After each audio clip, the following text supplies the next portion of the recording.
Salut à tous. Petite chanson pour démarrer. Je vous fais un petit live parce que ce matin j'ai reçu pas mal d'appels, j'ai fait pas mal d'échanges et malheureusement j'ai pas été en mesure de faire le live de la transition comme je le fais chaque matin. Donc voilà, je vous fais une petite chanson en attendant de vous voir venir. J'ai pas mal de choses à vous annoncer, des partenariats et aussi surtout voilà, besoin de faire une mise au point vis-à-vis de toute cette mouvance de résistance citoyenne qui se crée. Et voilà, avant tout, donc une petite chanson en attendant de voir venir. N'hésitez pas à partager ce live parce que c'est vraiment important de pouvoir un maximum communiquer dans de bonnes conditions, ce qui n'est pas toujours le cas. Alors voilà, par rapport aux chansons que vous connaissez, que j'aime chanter, bien évidemment Brassens, et puis par rapport à la thématique du jour, justement sur cette résistance contrôlée et toutes les dérives qu'on peut voir quand on est engagé justement dans cette transition écologique et citoyenne. Je voulais vous chanter Mourir pour les idées, évidemment. Donc voilà, je vous mets en attendant un joli petit cadre de vue de là où je suis. Je suis encore à Salech, plus pour très longtemps, mais pour quelques jours encore. Allez, c'est parti. Mourir pour des idées, l'idée est excellente. Moi, j'ai failli mourir de ne l'avoir pas eu. Car tout ce qu'il avait, multitude accablante, en hurlant à la mort, nous sont tombés dessus. Or, s'il est une chose amère, désolante, en rendant l'âme à Dieu, c'est bien de constater qu'on a fait fausse route, qu'on s'est trompé d'idée. Mourons pour des idées, d'accord, mais de mort lente, d'accord, mais de mort lente. Je vais pas vous la faire entière de toute façon, je sais pas si vous allez arriver maintenant ou voir ce live en replay. Mais voilà, tout ça pour revenir sur aussi bien mon parcours. Pourquoi du jour au lendemain on fait un média? Pourquoi du jour au lendemain on se décide de se lancer dans cette aventure-là? Alors moi pour ma part c'est pas du tout quelque chose qui s'est fait du jour au lendemain, hein. Ça a été un long cheminement. Beaucoup de temps aussi avant pour prendre confiance en moi et pour réussir à mettre en place ce média, parce que j'ai pas fait de grosses études, hein. Je me suis arrêtée à bac-3 mois et rapidement par contre en quittant la porte de chez papa-maman, surtout de chez maman, je me suis retrouvée à la rue, dans les rues de Paris, et j'ai toqué un jour à la porte du professeur Choron par le hasard des rencontres que je faisais. Et donc je suis devenue colportrice de presse. Colporteur, c'est l'un des plus vieux métiers du monde. C'est distribuer à la criée des journaux, des médias, faire de la veille informatique. Et ça, c'est quelque chose qui, à 18 ans, m'a profondément marqué et profondément intéressé pour essayer de toucher un maximum de public autour de moi. À 17 ans, je me suis formée au BAFA par le CEMEA, le centre expérimental aux méthodes d'éducation active. Donc c'était de l'éducation populaire, clairement. Et c'est vrai que ça, plus l'information, plus les différentes rencontres que j'ai pu faire, j'ai toujours eu en tête de faire quelque chose de pertinent pour essayer de changer aussi la donne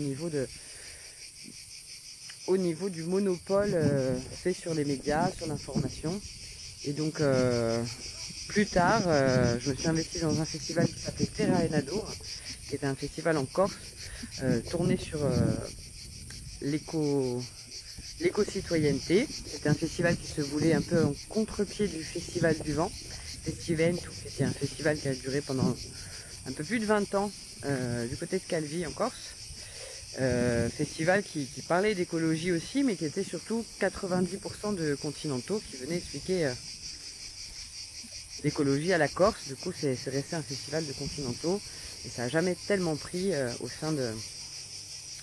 au sein de la population locale. Donc Terre Nadour, j'étais pas forcément très familière moi de tout ce qui concernait l'éco-citoyenneté, l'écologie, mais c'est vrai qu'en participant pendant 3 ans à ce festival, j'ai compris en fait que le potentiel que j'avais, c'était vraiment de réussir justement à faire ce pari, de communiquer sur ces initiatives, sur tout ce qui pouvait toucher et améliorer la situation, en tout cas au niveau aussi bien du développement insulaire que de la préservation de l'environnement.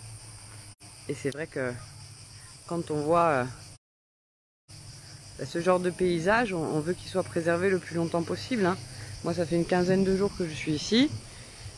Bon, la pollution marine, ça c'est certain, avec tous ces bateaux à moteur, on est d'accord, hein, c'est préférable quand même le voilier.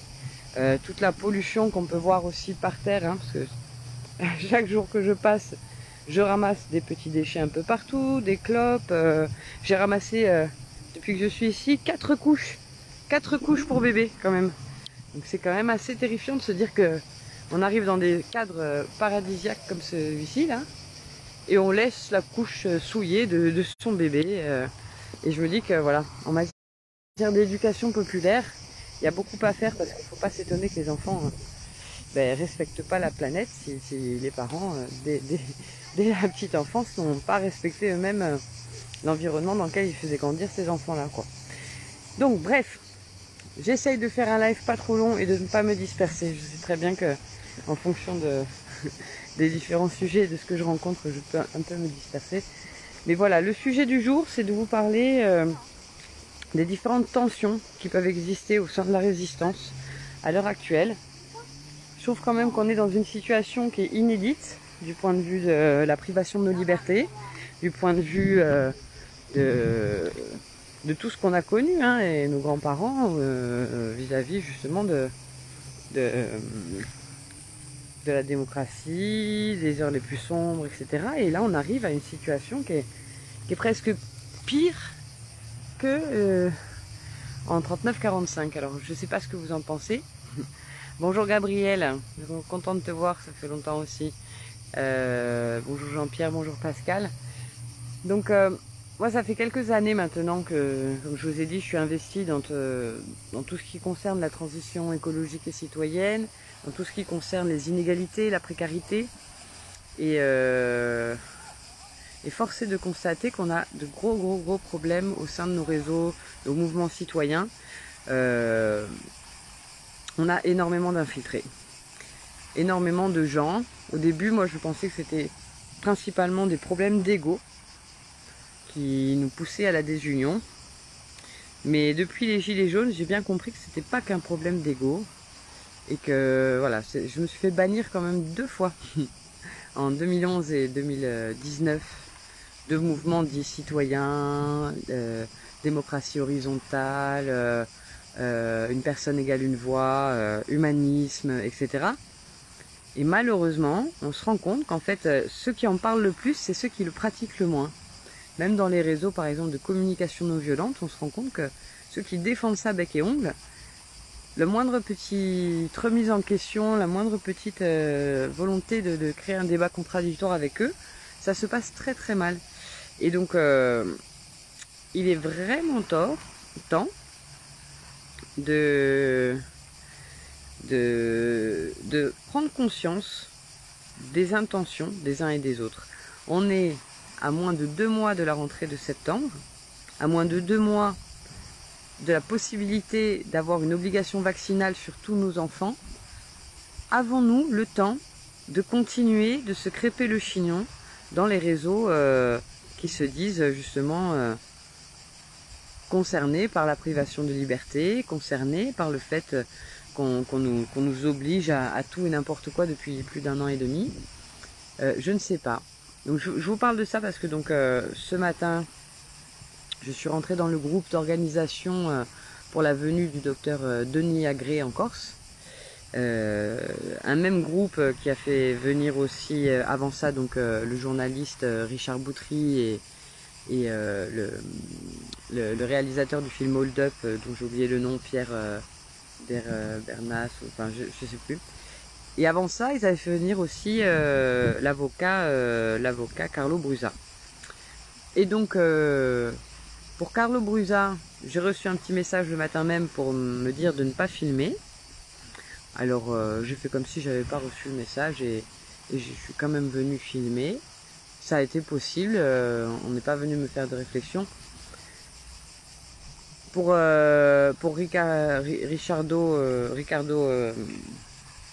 Richard Boutry, pardon.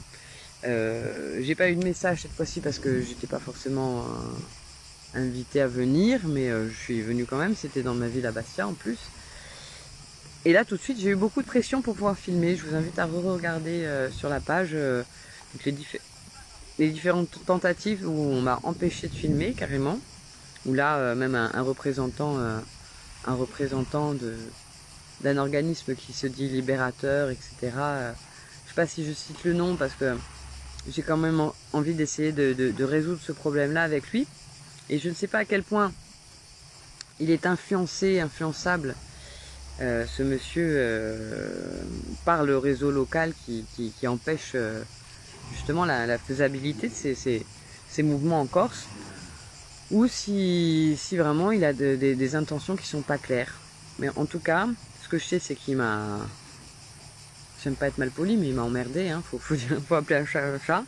Et systématiquement, il s'est mis devant ma caméra et des nanas présentes en Corse depuis, je vous dis, une quinzaine d'années au sein des réseaux citoyens, qui sont aussi donc aussi bien dans des réseaux comme les Gilets jaunes que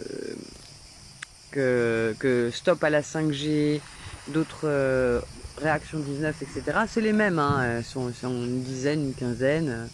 Elles ont après des personnes que je connaisse pas aussi qui agissent, mais rapidement, dès que je me présente dans ce genre d'initiative, je me fais régulièrement agresser ou on m'empêche de faire mon média, et ça je trouve ça très inquiétant. Parce que normalement, quand on prône la liberté et le droit des uns et des autres, on n'empêche pas les autres de filmer ce qu'on fait, quoi. Moi, j'ai créé un média en 2013 qui s'appelle Bouge ta Corse. Média sans pub, sans subvention. Donc je reste libre de ton. N'importe qui peut rejoindre la rédaction. Et même si je suis pas du même point de vue, je vais pas m'empêcher de donner la parole à quelqu'un sur lequel je suis pas d'accord avec lui. Et par contre, rien ne m'empêche après de faire un article pour dire point par point pourquoi je ne défends pas son point de vue. Et ça, pour moi, d'un point de vue démocratique, je pense que c'est aussi la meilleure des façons de pouvoir justement faire pchit à toutes les idées qui ne sont pas acceptables, entre guillemets, tu vois. Parce que moi, je suis pas la bien-pensance, je suis pas là pour dire qui a le droit de penser ci, qui a le droit de penser, qui n'a pas le droit de penser ça. Enfin, c'est quand même... c'est des dérives totalitaires, en fait, d'imposer ce genre de choses, quoi. Donc voilà, ce matin, je me suis fait introduire par Denis Agré directement sur le groupe qui organise sa visite. Et tout de suite, dès que je me suis présentée, j'ai une femme que je connais pas plus que ça en fait, hein, en plus. Mais voilà, elle est copine avec d'autres femmes qui m'en veulent depuis des années. Et voilà, je suis désolée, hein, ça paraît vraiment... je veux ni me victimiser, ni faire le rôle de celle qui est persécutée, mais en même temps, c'est vrai que c'est des dérives fascistes voilà, ces dérives totalitaires ne doivent pas exister au sein de réseaux qui se dit émancipateurs. Sinon, c'est juste on remplace on remplace le problème par un autre en fait. Donc c'est pas ça qui va nous faire changer vraiment la chose. Il faut l'union et la sincérité dans ce combat, force et honneur. Tout à fait. C'est pour ça que voilà, moi je suis pas là pour vous donner, vous dire qui fréquenter ou qui ne pas fréquenter. Par contre, au sein de tous les petits réseaux comme ça, citoyens, déterminés, avec la volonté justement d'en finir avec cet état de dictature sanitaire, je vous invite vraiment à vous poser la question et de faire en sorte que maintenant, on puisse avoir aussi une façon de verrouiller ces groupes-là pour qu'ils se fassent moins infiltrer, soit en se méfiant tout de suite de ceux qui portent atteinte à l'union, justement, en leur disant non, ce genre de choses, ça peut pas se reproduire comme ça. On est à un moment dans nos vies où en septembre, nos enfants vont sans doute être obligés de se faire vacciner. Alors, peu importe si ce sont pour des questions d'ego, La méfiance doit s'arrêter. On doit être méfiant de ceux qui sont au gouvernement, à la solde de Big Pharma ou à la solde de l'agro-industrie. Voilà, ça, ce sont les ennemis, ça, ce sont les vrais méchants. Hein. Après, qu'on ait des problèmes de petites personnes, de ceci, de cela, de petits chefs, on n'a plus le temps. On n'a plus le temps. La vie de nos enfants est en jeu. Donc, on peut plus se permettre ce genre de crépage de chignon extrêmement chronophage, extrêmement... qui sert le système en fait. Hein. Donc si on participe à ça, on sert le système. Donc peu importe que ce soit un problème d'ego, un problème d'idiot utile ou un problème plus grave de forfaiture, hein, de trahison, de gens qui sont infiltrés, en d'autres mots des barbouzes, peu importe, peu importe. Tu crées la désunion, tu es du côté de Macron, voilà, et de tous ses copains banquiers et gros industriels. Voilà. Donc, à partir de maintenant, il est vraiment urgent, là, pour les prochaines semaines, on a à peine 8 semaines pour inverser la tendance. Toute personne qui crée la désunion, qui empêche le contradictoire, qui empêche de filmer, qui joue le rôle du petit capot de base, hein, faut dire des choses comme ça, il faut absolument réussir à faire en sorte qu'ils ne nous prennent plus d'énergie, ces gens. Voilà, donc... je suis désolée pour Denis Agré, moi ça m'aurait vraiment fait plaisir de participer à l'organisation de sa venue. Alors il refuse qu'on filme aussi, ça c'est nouveau quoi. Je veux dire, on a tellement peu d'audience, on a tellement peu de moyens de s'exprimer que maintenant, Denis Agré vient encore si on ne peut pas le filmer. C'est quand même incroyable ça. Et sous prétexte qu'après les images elles peuvent être détournées, qu'il a pas mal de problèmes maintenant avec comment ça s'appelle, l'ordre des médecins et tout ça. Mais j'ai envie de dire, mais Denis, tu n'es pas naïf, tu débarques pas d'hier. On a à peu près le même âge tous les deux. Tu pensais sincèrement pouvoir t'impliquer comme tu t'es impliqué et ne pas avoir le moindre problème derrière. Est-ce que c'est sérieux?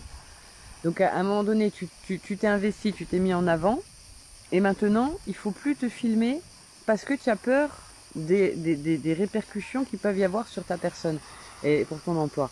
Mais je veux dire, soit fallait pas du tout le faire. Si c'était pour le faire à moitié, c'était pas la peine. Je te remercie beaucoup de ton investissement, mais je vais te dire, voilà, moi ça fait des années que je fais ça. J'en perds actuellement, grosse difficulté pour travailler. Je perds mes enfants, je perds mon logement. Je vais pas m'arrêter. Parce que c'est exactement ce qu'ils veulent, nous mettre la pression et qu'on s'arrête. Donc si à un moment donné, tu viens en Corse et que tu m'interdis de faire mon travail de journaliste, ne t'étonne pas que d'autres personnes t'interdisent de faire ton métier de médecin. Tu vois, enfin, je veux dire, à un moment donné, il faut de la logique, il faut de la cohérence. Donc, on n'a plus le temps de se chipoter. On n'a plus le temps de tourner autour du pot. Il faut être un maximum efficace en communication. Moi, si tu viens en Corse et que tu me demandes de t'aider pour l'organisation, tout ça pour être devant peut-être 10, 20, 30 personnes et de faire du goutte à goutte, je te dis carrément, moi j'ai pas le temps pour ça. J'ai pas le temps, j'ai 4 enfants, j'ai pas envie qu'ils soient vaccinés en septembre, c'est hors de question. Donc comment on peut faire pour être tous, les petits citoyens là, 60 millions, réunis à essayer de faire quelque chose pour aller pas en opposition, mais faire pchit à cette espèce de force qui s'impose à nous. Il y a énormément j'en ai partagé d'ailleurs pas mal sur mon profil perso, mais je vais les partager aussi sur Bouche la Citoyenneté. Il y a énormément d'autocollants très sympathiques que vous pouvez aller vous-même imprimer et coller un peu partout dans vos villes. Je vous invite à le faire. Je vous invite, bon, certes, ça fait de la pollution papier, je suis d'accord avec vous, mais il faut absolument qu'on puisse avoir plus de visibilité. C'est indispensable. Je sais très bien que c'est peut-être pas forcément le meilleur des moyens de continuer d'être sur les GAFAM, sur Facebook, etc. J'utilise encore ce moyen-là, mais moi je vous avoue que dans 2-3 mois, je pense que je disparais et je m'occupe le plus possible de reprendre ma vie en main. Donc je me donne jusqu'à septembre-octobre pour essayer de faire un maximum efficace sur les réseaux sociaux, et après je pense que je vais couper, je vais directement passer sur mon petit média papier et ne plus faire rien d'autre que m'occuper de la presse papier ou de la presse radio éventuellement. Mais voilà, tout ce qui est vidéo, il y a bien trop de contenu, c'est beaucoup trop lourd. Et je pense pas que ça aide vraiment les gens à s'émanciper. Donc bonjour à tous, bonjour Anne-Marie, bonjour Déborah, bonjour Edith, ça me fait plaisir de vous voir. N'hésitez pas à venir échanger, vous aussi, si vous avez des témoignages comme ça de problèmes au niveau de vos groupes locaux. Comment on peut essayer de fédérer cette intelligence collective? Comment on peut essayer d'arrêter de se crêper les chignons, de résoudre les conflits? Ça fait partie aussi des formations que j'ai passées. Voilà. Mais en tout cas, absolument la première des priorités, c'est pas tant de faire le ménage au sein des groupes locaux, c'est surtout de se blinder pour faire pchit à l'autoritarisme qu'il peut y avoir dans ces groupes-là. C'est-à-dire que une personne qui vient, qui fout la poutre, comme on dirait en Corse, donc qui fout la merde, et qui dit elle, il faut pas la présenter, ou lui ceci, ou lui cela, quelqu'un qui crée la désunion en temps de crise sanitaire, de guerre faite contre les peuples, cette personne-là n'a pas sa place. Donc, moi j'aime pas bannir les autres, mais par contre il faut absolument la recadrer le plus vite possible et l'empêcher de nuire au reste du groupe, par tous les moyens. Et après, si vraiment la personne n'arrive pas, alors qu'on s'est concerté avec elle et qu'on a fait plusieurs réunions pour lui faire comprendre que c'est absolument pas comme ça qu'on va sauver notre peau, et au bout d'un moment, il faut, sans la bannir, il faut que d'elle-même, elle comprenne qu'elle n'a pas sa place et qu'elle d'elle-même, elle va partir du groupe. Hein. Si elle voit qu'elle n'a pas d'emprise sur le groupe, ces gens-là partent très très vite. Hein. Le type de pervers narcissique, manipulateur et tout ça, ça part très très vite. Je vous montre encore une dernière fois pourquoi il faut se battre pour tout ça. Voilà. Il y a une petite fille là-bas, je ne vais pas la filmer, mais ne serait-ce que voilà, pour préserver la beauté du monde, préserver tout ce qui peut rester à être sauvé encore, préserver les enfants, préserver notre liberté, préserver tous ceux pour quoi on s'est battu depuis toutes ces années. Je vais vous dire, moi je fais du journalisme, je n'ai pas de formation pour ça, mais j'ai mon expérience, j'ai mon envie aussi de partager des solutions, parce que le monde tel qu'il est, il m'angoisse trop. Et une fois qu'on découvre les solutions qui pourraient participer... Et oui, je suis pieds nus, parce que j'aime bien sentir la terre sous mes pieds. Ça me chatouille les pieds, j'aime bien ça. J'adore les questions des enfants. C'est génial. Oui, je suis pieds nus, il y a une petite fille que ça interpelle. Et donc, j'étais en train de dire que voilà, préserver une information juste qui est faite par l'ensemble des uns et des autres, ça fait partie aussi des moyens de s'émanciper. Quand j'entends partout autour de moi, mais les gens sont trop cons, les gens de toute façon c'est foutu, ils bougeront pas, c'est des moutons, des moutruches, des machins, des pigeons, des pijuches, je sais pas. Mais non, c'est pas ça, c'est que l'éducation, c'est vraiment le point de départ de tout ça. Que ce soit l'éducation des adultes comme des enfants. Si on a une mauvaise qualité d'information, si par malheur des gens mal intentionnés se mettaient à détenir la presse, forcément ils feraient le jeu de leurs informations. Ils nous feraient peur, ils nous feraient acheter tout et n'importe quoi. Et malheureusement, c'est bien ce qu'on se rend compte hein, quand on voit ce qu'on consomme dans nos frigos, ce qu'on écoute comme musique pourrie et ce qu'on pense à travers de la presse mainstream, dominante, vous l'appelez comme vous voulez. Forcément, on ne peut pas penser autrement que de la merde. On en mange, on en voit, on en écoute. Donc forcément, comment vous voulez qu'on inverse la possibilité de s'en sortir à un moment donné? Donc il faut prendre le taureau par les cornes. Il ne faut plus avoir peur, parce que la peur n'évite pas le danger, déjà d'une part. Et puis il faut se remonter un peu les manches, et ça tombe bien, on est en Corse, j'ai pas de manches. Donc un peu d'huile de coude, un peu de volonté, un peu de panache, un peu de grâce, un peu de légèreté. Allons-y, de toute façon on n'a plus rien à perdre. Donc on a tout à gagner. Donc moi je vous invite vraiment à vous poser les bonnes questions, à rejoindre le plus possible des mouvements qui vous semblent justes, avec des personnes à l'intérieur qui font le job. Et dès que vous sentez votre petite intuition de dire ah non mais là on m'a pas parlé correctement, on m'a pas respecté, je sens que j'ai quelque chose qui ne va pas, il faut vous écouter. Il faut vous écouter parce que vous devez vous respecter si vous voulez être respecté. Et donc si ça ne correspond pas à vos idées, il faut faire en sorte de créer des groupes qui soient vraiment efficaces. Parce que si on reste là à donner l'illusion qu'on est efficace, parce que c'est vraiment ça, hein, je pense, l'objectif de ces groupes dits défenseurs de la liberté, c'est de donner l'illusion qu'il y a quelqu'un qui a fait le job. Comme ça, la majorité peut rester tranquillement dans son canapé à regarder Cyril Hanouna en bouffant des chips. Et ça, c'est clair que c'est indispensable.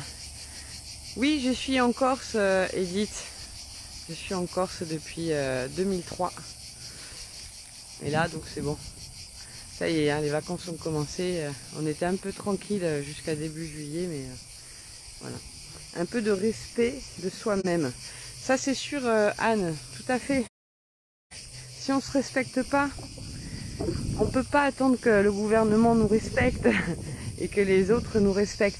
À un moment donné, si tu sens que tu fais partie d'un groupe et qu'on n'écoute pas ton point de vue, qu'on te dénigre, qu'on te fait passer pour ci ou ça. Moi ce matin, carrément on m'a dit de me calmer. Mais en fait, moi je suis rentrée dans le groupe, je me suis présentée et on m'a dit tout de suite qu'est-ce qu'elle fait là elle. Je veux dire c'est pas moi qui me suis énervée, j'ai rien fait de particulier. Pourquoi en plus je devrais me calmer alors que je me suis même pas énervée.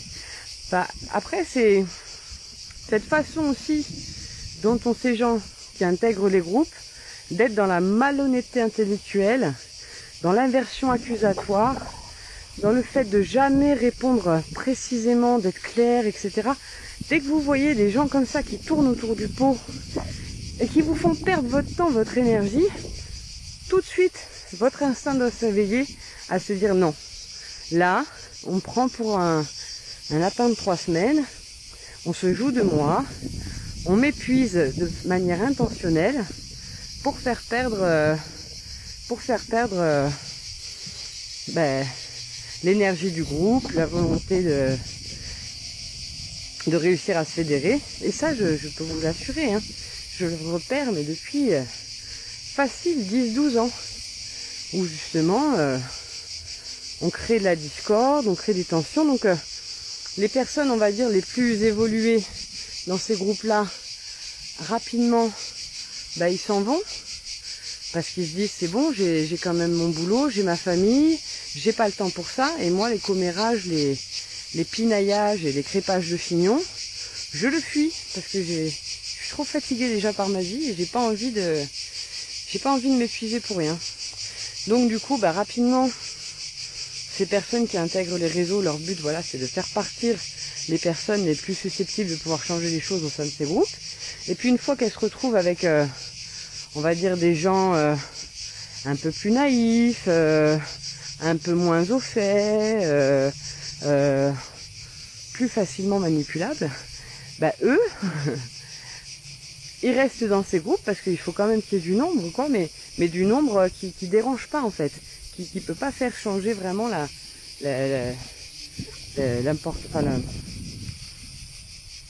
qui peut pas faire changer je perds mes mots. Enfin, on préfère garder des personnes qui n'ont pas forcément le charisme ou la personnalité et qui risquent pas justement de créer la bascule avec un groupe citoyen qui serait trop subversif. Et ça c'est extrêmement dommageable et je pense que ça fait partie aussi des grosses ficelles qui nous font perdre en capacité d'organisation, en capacité de pouvoir renverser notre gouvernement, de pouvoir prétendre à un monde plus juste, où les inégalités seraient réduites à que dalle. Enfin, il y a vraiment un rôle que nous devons avoir les citoyens. Voilà, faut pas être parano pour autant, hein. Faut être vigilant. Être vigilant, c'est voilà, comme je vous ai dit, repérer les personnes qui épuisent systématiquement les groupes, faire en sorte de les affaiblir, c'est-à-dire pas forcément les bannir, mais créer des réunions de discussion là-dessus où on essaye de les repérer vis-à-vis de leur intention. Je vous invite à regarder aussi un petit lien qui s'appelle 25 moisissures argumentatives pour repérer aussi voilà, les gens qui font de la mauvaise foi, de la malhonnêteté intellectuelle, afin de vous faire perdre vos nerfs ou afin de vous faire tourner en rond et de vous épuiser. Faites vraiment attention à ça parce que à force, c'est tellement frustrant que voilà, on préfère lâcher l'affaire et puis se dire bon bah tant pis, c'est les autres, ils sont trop cons, moi je vais essayer, puis on baisse les bras et puis on se retrouve dans des situations comme on a à l'heure actuelle, mais si on ne fait rien, c'est pas prêt de changer en fait, ça va pas s'améliorer et moi je crains vraiment pour l'avenir de nos enfants.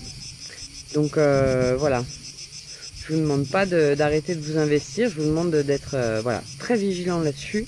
Essayons de se concentrer sur quelles actions mettre en place, mais tous les jours, hein. Il faudrait aller tracter sur les plages, il faudrait faire des émissions d'autocollants un peu partout. Il faut absolument qu'on arrive à créer un vrai débat contradictoire, un vrai média qui redonne du sens à l'information. Il faut absolument qu'on arrive à faire tout ça pour s'en sortir. Voilà, exactement, c'est tous les jours. Je n'en peux plus, je me sens seule, mon cœur va éclater. Et ben, je sais pas où tu es, Anne-Marie, mais rapidement on peut réussir à trouver... Ils sont là ou pas? Non. Bon, ça va alors. Pas encore. Bon, ils vont pas tarder. Ouais. Je suis désolée, je suis attendue. Donc voilà, comment essayer de fédérer tout ça. Moi, je suis là pour répondre à vos questions. Si vous avez besoin de pistes sur... vous avez aussi un formidable petit fascicule du CMEA. C'est 250 petits jeux pour créer de l'intelligence collective. Je sais qu'il était présent sur internet en PDF, mais je l'ai, éventuellement je peux vous le mettre en lien. Anne-Marie, moi ça me fait de la peine de voir que ton cœur va éclater. N'hésite pas à m'envoyer un MP si je peux essayer de te mettre en contact avec un réseau local. Il y a forcément des gens très très bien autour de toi, tu vois, c'est juste que on est toujours dans l'entre-soi, on est toujours avec les mêmes personnes et on se rend pas bien compte des fois. Il peut y avoir ta voisine d'à côté, elle est extraordinaire. Et comme on est toujours dans la course à plein de choses, on remarque même pas quoi. Donc voilà, c'était un petit coup de gueule, mais en même temps je veux rester positive. J'espère que on arrivera à résoudre ce conflit interne au niveau de la venue de Denis Agré, donc qui va venir bientôt en Corse. Je trouve ça dommage qu'on puisse pas plus communiquer. Je trouve ça dommage que voilà, on se fasse de l'autocensure chez nous. Parce que voilà, on n'a pas du tout l'audimat de BFM ou de touche pas à mon poste. Et si on se refuse de faire les images, mais comment vous voulez qu'on s'en sorte quoi? C'est vraiment compliqué. Voilà. N'hésite pas Anne-Marie à dire dans quelle région te situes-tu. Voilà, si derrière ce petit message vous arrivez à vous mettre en lien, parce que j'ai plein de gens qui me disent exactement la même chose. Je me sens seule. Mais c'est pas possible. Je suis sûre qu'autour de vous, il y a des gens qui pensent exactement comme vous. C'est à nous justement d'être de meilleurs communicants pour se trouver tous ensemble. Hein, parce que j'ai l'impression qu'il y a une foule de 60 millions de personnes et qui font « Oh ben je suis tout seul ». Ben non, on est 60 millions à subir la dictature de 0,01% des gens. Donc moi je suis sûre Anne-Marie qu'il y a du monde autour de toi. Voilà. Il faut juste un peu les chercher et justement oser aller à la rencontre. Par exemple, si tu te mets à tracter, moi je sais que j'ai ma copine Sarah par exemple, elle a un petit mot sur son sac à dos. Elle se déplace toujours avec un petit mot comme ça sur les mesures Covid, sont-elles efficaces, elle a plein de petits mots comme ça, si tu veux, je peux te les envoyer aussi. Et ben je vais te dire, elle rencontre du monde tous les jours en fait, rien qu'avec son sac à dos. Et si elle a le malheur de trouver quelqu'un qui a les yeux tombés dessus, c'est là qu'elle ouvre la discussion. Et puis rapidement,